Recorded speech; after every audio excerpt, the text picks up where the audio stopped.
Hey guys, and welcome back to another video. So sorry if the audio in this video sounds a bit different than my other videos. I actually recently just moved to Virginia. I've been in Pennsylvania for 24 years and I moved to Virginia a couple of days ago. So I'm just getting, my all set up and my room set up and everything. It's still a bit echoey, I feel, so hopefully it's not too distracting this video, but I will try to get it sorted as soon as possible, just sorting out my room and everything, making sure it sounds as nice as possible and looks as good as possible as well. We are still looking for people from my custom 5v5 League of Legends League in my Discord called the SCS, the Soup Championship Series. Pretty funny, I know. So if you guys are better than Gold 5 and you want to play, just click my link in the description to my Discord and join there. So today's update is called Spellbook Filters and the Bounty Hunter changes. So more changes to Bounty Hunter, and of course the infamous Spellbook change is finally coming to the game. Well, it's not infamous, but there's been a lot of discussion about it. So let's see what they changed in the game. They say that ever since 2013, players have been proposing that we add filters to the Spellbook like Runescape had in around 2011. If you guys don't know what the filters are, it's pretty simple. Just look at the picture on your screen and you can see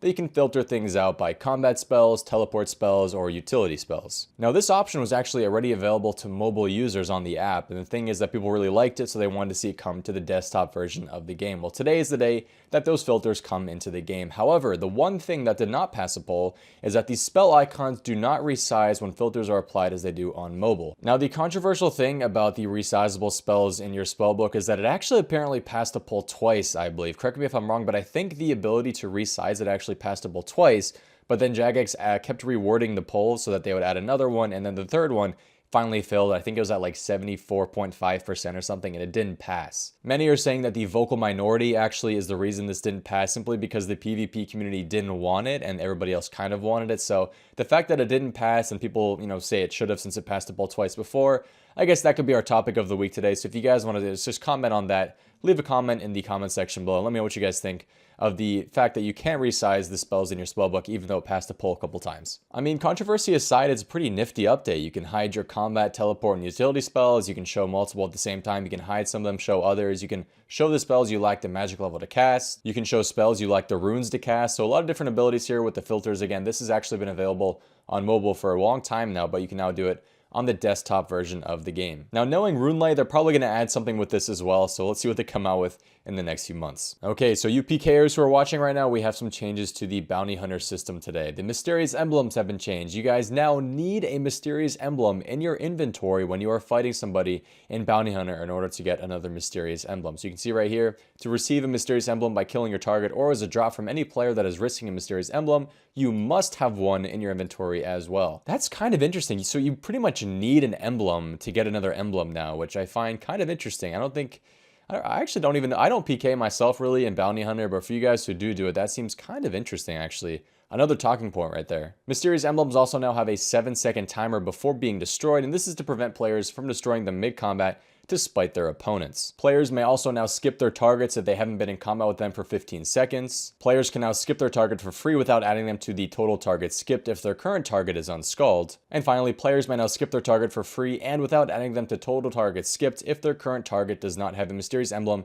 in their inventory. The 2-minute timer that ticks down whenever the player leaves the wilderness with a Bounty Hunter target is going to continue to tick down for an extra 6 seconds whenever the player re-enters the wilderness. This change should reduce the player's ability to grief their target by making them wait for the targets to be lost or skipped. And finally, the Bounty Hunter overlay shown in the wilderness or Bounty Hunter worlds can now be minimized by clicking the arrow on the bottom left of the overlay. On desktop only, it can be moved to the left, middle, or right side of your screen as well. Players may no longer teleport for a few seconds after using a special attack in PvP as well, which means that spec tabbing is now out of the game apparently. Spec tabbing has been very, very popular for years on this game, even in the pre-OC days. So a lot of people actually make accounts specifically for spec tabbing once they, finish off the spec. But that's actually gone now. That has been changed, and you can no longer do it. And finally, to the another news section of the week, the PvP road has switched over to period B. The runecrafting skill capes and max capes are now accepted as a substitute for the Chaos Tiara and the Talisman by the tunnels during What Lies Below. So for you guys who have 99 runecrafting and you haven't done What Lies Below,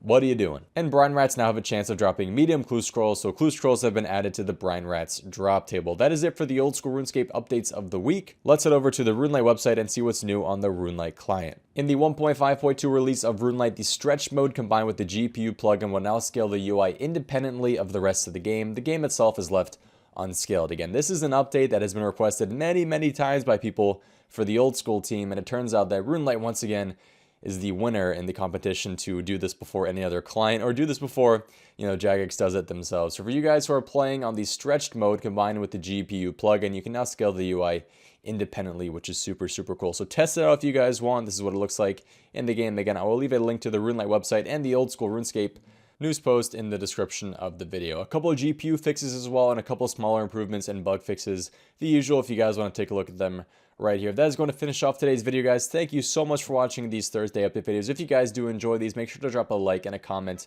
And yeah, love you guys. Thank you guys for watching. Hope to see you next time. Have a good one, and peace. Wow.